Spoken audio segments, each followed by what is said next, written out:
Let's bring in former air traffic controller, attorney Michael Pearson. Michael, great to see you. You have spoken at length about the devastating impact on air traffic controller hiring from the DEI policies that were put in place. This goes back really to the Obama administration.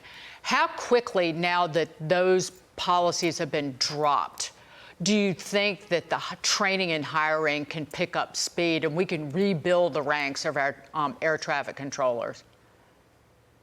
Well, thanks for having me, first of all, Brian and Dagan. It's going to take a while, even with the proactive stance by Secretary Duffy and President Trump. And by the way, this slow-moving train wreck was set in position and set on course by the Obama administration, actually back in 2010. And there was a 3-year period where there's no hiring.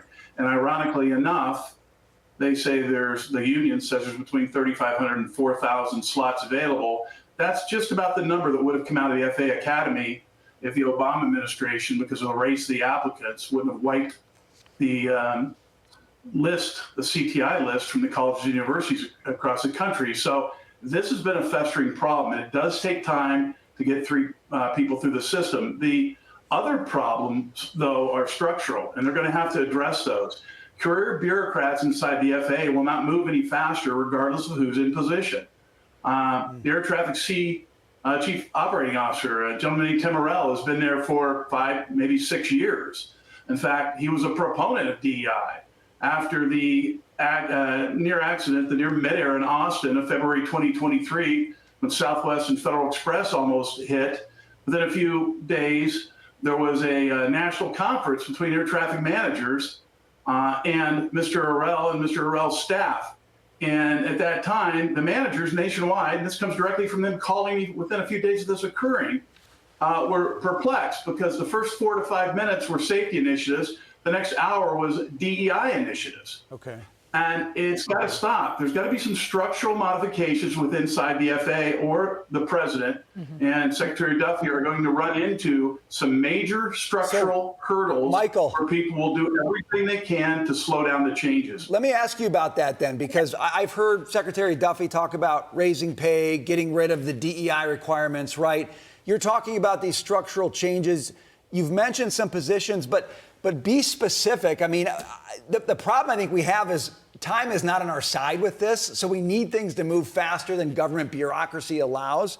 What are some of the things that the Secretary's got to do today to get at those structural issues?